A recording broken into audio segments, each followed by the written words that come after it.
नमस्कार, मैं हूं आपके साथ इशिका जैन।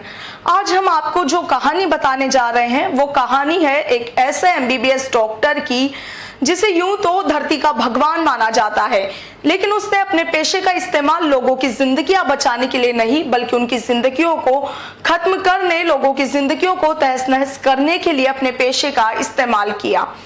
ये डॉक्टर कोख में पल रहे बच्चों का जेंडर टेस्ट करता है और उन्हें कोख में ही मार देता है। यूं तो ये काम इंडिया में और बाकी देशों में इलीगल भी है, लेकिन बावजूद इसके ये डॉक्टर अब तक एक नहीं, दो नहीं, तीन नहीं बल्कि पूरे 5 बार रंगे हाथों ये काम करते हुए पकड़ा जा चुका है। ये जो डॉक्टर है जो कि जेंडर टेस्ट का काम करता है, यह इस भ्रूण परीक्षण के चक्कर में चलते अब तक अपनी सरकारी नौकरी भी गंवा चुका है और साथ ही इसके खिलाफ हिस्ट्री शीट भी खुल चुकी है।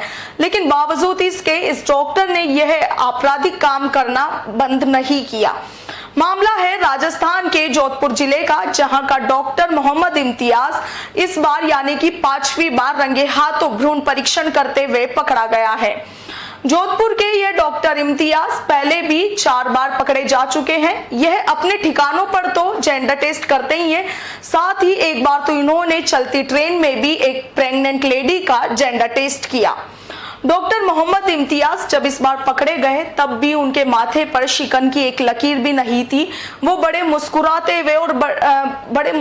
हुए मीडिया से रूबरू हो रहे थे, मीडिया के सामने आ रहे थे और उन्हें इस बात का जरा भी खौफ नहीं था, क्योंकि पहले भी तो 4 बार पकड़े जा चुके हैं और 4 बार पकड़े जाने के बाद हर बार छूटे भी हैं, तो शायद इसी से उनका हौसला काफी बढ़ गया है। डॉक्टर मोहम्मद इम्तियाज की बात करें तो उन्होंने दिल्ली से 2.5 से 3 लाख रुपए में अपंजीकृत पोर्टेबल सोनोग्राफी मशीन खरीदी थी और उसी से वह इस कारनामे को अंजाम देते हैं। डॉक्टर मोहम्मद इम्तियाज की बात करें कि पिछले 4 बार वो अब तक कब पकड़े जा चुके हैं, तो चलिए हम आपको बताते हैं कि वो पिछले 4 बार में अब तक कितनी बार पकड़े जा चुके हैं। डॉक्टर मोहम्मद इम्तियाज की पहली बार की गिरफ्तारी 7 अक्टूबर 2016 को हुई थी। उस समय डॉक्टर को रंगे हाथों पुलिस ने गिरफ्तार किया था।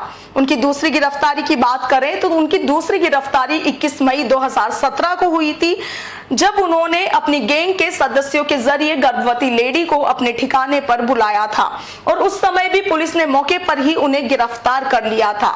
बात करें उनकी तीसरी गिरफ्तारी की, तो तीसरी गिरफ्तारी के समय जब वह दूसरी गिरफ्तारी से जेल से जैसे ही छूटे, उन्होंने तीसरी बार उसी लेडी को जिसका उन्होंने दूसरी गिरफ्तारी के समय जिनका ऑपरेशन करने वाले थे, जिनका टेस्ट करने वाले थे, उन्हें तीसरी बार उन्हें पहले नागौर बुलाया, फिर झुंझुनू, सीकर बुलाया, अलग अलग ठिकानों पर बुलाया और फिर जब उन्हें कहीं पर सेफ जगह नहीं मिली जेंडर परीक्षण करने के लिए, तो चलती ट्रेन में उसका जेंडर परीक्षण करने का प्रयास किया और इसी दौरान पुलिस ने उन्हें चलती ट्रेन से भी रंगे हाथों दबोच लिया।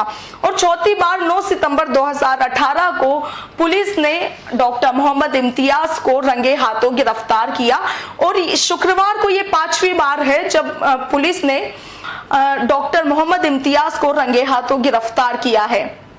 Doctor Mohammad Imtiaz portable sonography machine से महिलाओं का जेंडर टेस्ट करते हैं।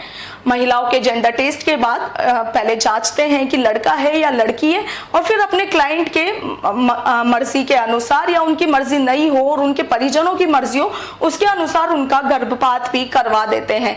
यूं तो आप सभी को पता है कि भारत में जेंडर टेस्ट एक कानूनी अपराध है। भ्रूण परीक्षण करना एक बहुत बड़ा कानूनी अपराध है और इसके लिए काफी कड़ी सजा का प्रावधान भी है, लेकिन बावजूद इसके इस डॉक्टर को ना किसी का डर था ना किसी का खौफ और यह पिछले इतने सालों से लगातार भ्रूण परीक्षण का काम कर रहा है। डॉक्टर मोहम्मद इम्तियाज को फिलहाल तो पुलिस ने गिरफ्तार कर लिया है और आपको बता दें कि पुलिस ने अपने पूरे 3 दिन तक डॉक्टर मोहम्मद इम्तियाज को गिरफ्तार करने का ऑपरेशन चलाया। पुलिस बताती है कि उन्होंने 3 दिन पहले अपने साथ एक 3 महीने से ज्यादा की गर्भवती औरत को लेकर वे जोधपुर पहुंचे। उस औरत के जरिए उन्होंने डॉक्टर मोहम्मद इम्तियाज के साथ जेंडर परीक्षण का सौदा तय किया और डॉक्टर मोहम्मद इम्तियाज उस लेडी का जो जेंडर परीक्षण है, जेंडर टेस्ट है, वो करने के लिए तैयार हो गए। इसके बाद जब लेडी अपना जेंडर टेस्ट करवाने के लिए पहुंची, उसी समय पुलिस की टीम ने डॉक्टर मोहम्मद इम्तियाज को धर दबोचा। फिलहाल बात करें तो फिलहाल पुलिस ने डॉक्टर मोहम्मद इम्तियाज को गिरफ्तार कर लिया है और अब वह जांच पड़ताल में जुटी है। खबरें ये भी है कि इस मामले में कई प्राइवेट हॉस्पिटल्स का भी हाथ है, कई प्राइवेट हॉस्पिटल भी जुड़े हुए हैं। तो इसी को लेकर जो पुलिस है वो पूरे नेटवर्क का पता लगाने की कोशिश कर रही है। अभी के लिए इतना ही। नमस्कार।